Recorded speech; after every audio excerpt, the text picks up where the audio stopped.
वही करो जैसा व्यवहार तुम दूसरों से चाहते हो।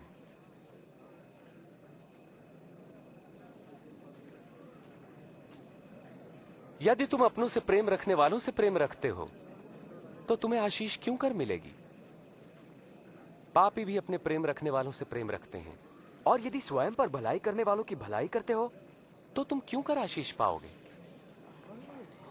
पापी भी ऐसा ही करते हैं। वे इसे कैसे छू सकते हैं? वो उससे कैसे बात कर सकता है? बेशर्म।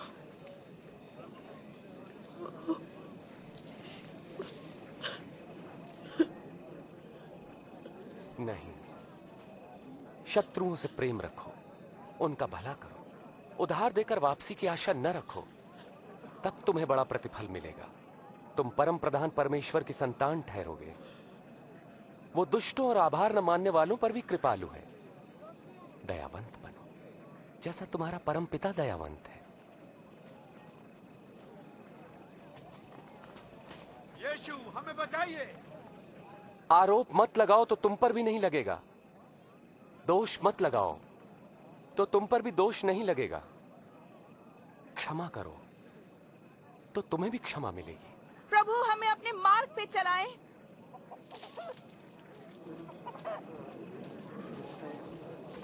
दो तो तुम्हें भी दिया जाएगा। जिस नाप से नापोगे उसी से तुम्हारे लिए भी नापा जाएगा। अंधा अंधे को मार्ग नहीं दिखा सकता। ऐसा करने पर दोनों ही गड्ढे में गिरेंगे। अपने भाई की आंख के तिनके को क्यों देखते हो जबकि अपनी ही आंख का लट्ठा नहीं देख पाते?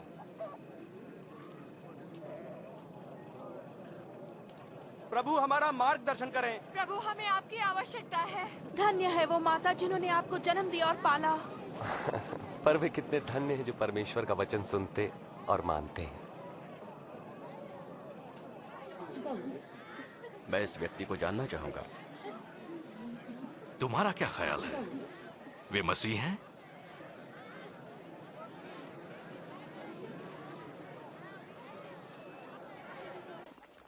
इस धर्मगुरु ने यीशु को रात्रि भोज पर बुलाया। यीशु उनके घर गए और भोजन करने बैठे। चलो बच्चों, यहां से चले जाओ। तुमने सुना नहीं? जाओ। बड़े शरारती हैं ये बच्चे।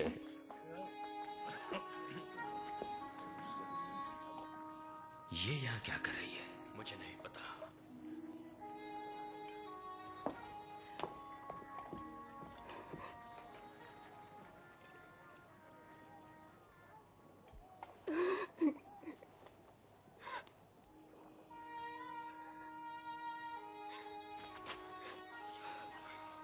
ये कर क्या रही है?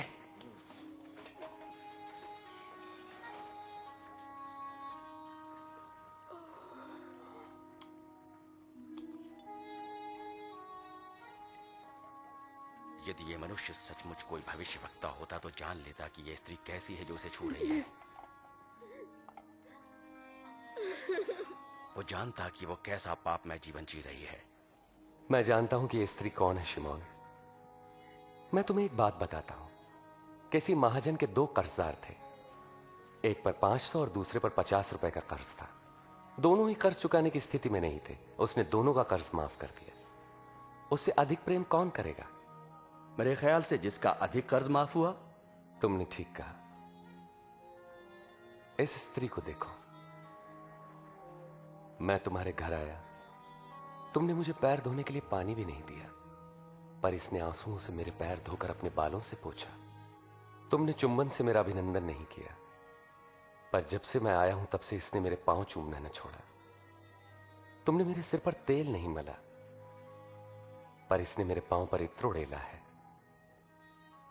मैं तुमसे कहता हूं कि इस स्त्री का अत्यधिक प्रेम सिद्ध करता है कि इसके पाप जो बहुत थे क्षमा हुए, पर जिसे थोड़ी क्षमा मिली वो थोड़ा ही प्रेम करेगा।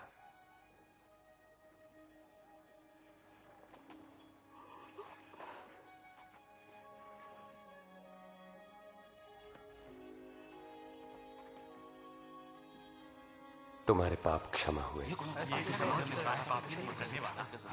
तुम्हारे विश्वास ने बचा लिया। शांति से जाओ।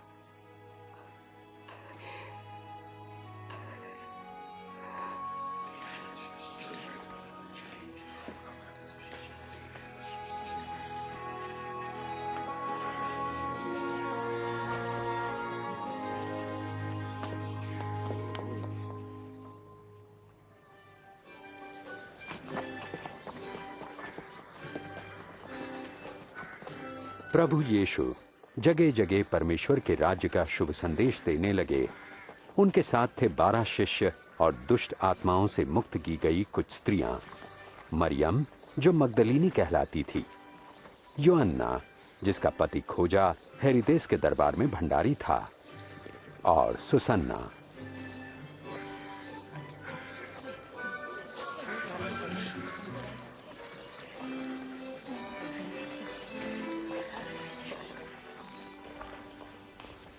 गलील के शासक हेरोदेस ने यूहन्ना बपतिस्मा देने वाले को बंदी गृह में डलवा दिया, क्योंकि यूहन्ना ने उसके द्वारा अपनी भाभी से विवाह की निंदा की थी। कहो। जब हम लोग नाइन नगर के द्वार पर पहुंचे, तब लोग एक अर्थी को लेकर जा रहे थे। मरा हुआ व्यक्ति एक विधवा का इकलौता पुत्र था। जब यीशु ने उस विधवा की तरफ देखा, उनका हृदय दया से भर उठा। उन्होंने कफन उठाया और कहा, ऐ नौजवान, मैं तुमसे कहता हूं, उठो। और मरा हुआ युवक उठ बैठा। यीशु ने उसे उसकी मां को सौंप दिया। उनसे पूछो, क्या आप वही हैं जिनके आने के विषय में यूहन्ना ने प्रचार किया था, या फिर हम किसी और की प्रतीक्षा करें?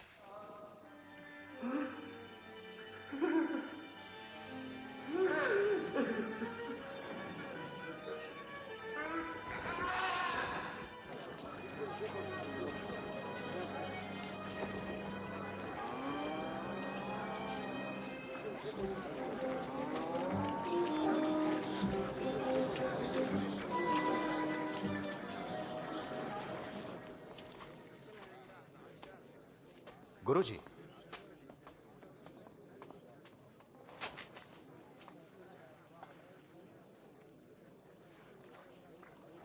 गुरुजी, यूहन्ना बपतिस्मा देने वाले ने हमें ये पूछने भेजा है, क्या आप वही हैं जो आने वाले थे, या हम किसी और के आने की प्रतीक्षा करें? जो कुछ तुमने देखा और सुना जाकर यूहन्ना से कहो। अंधे देख सकते हैं, लंगड़े चल सकते हैं।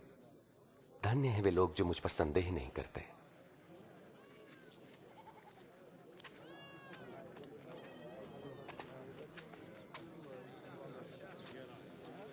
कृपया मुझे उठा लीजिए। आ जाओ मेरे कंधे पे। अब तुम देख सकते हो? हाँ, मैं यीशु को देख सकता हूँ। एक बीज बोने वाला बीज बोने निकला।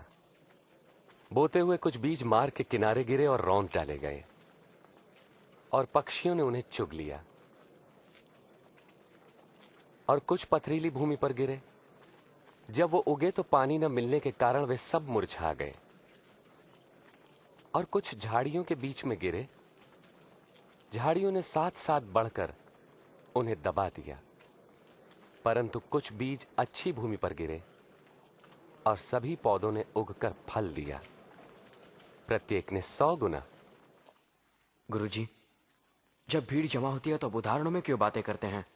परमेश्वर के राज्य के रहस्यों का ज्ञान तुम्हें दिया गया है, परंतु औरों को उदाहरणों में सुनाया जाता है, क्योंकि वो देखते हुए भी नहीं देख पाते और सुनते हुए भी नहीं समझते।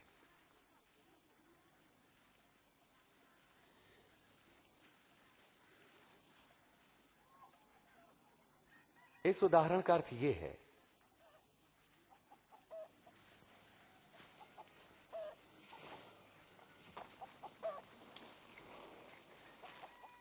बीज परमेश्वर का वचन है। मार्ग के किनारे गिरे बीज उन्हें दर्शाते हैं जो वचन सुनते हैं, पर शैतान आकर उनके मन में से वचन चुरा लेता है, ताकि वे विश्वास करके कहीं मुक्ति न पालें। पथरीली भूमि पर गिरे बीज उन्हें दर्शाते हैं जो वचन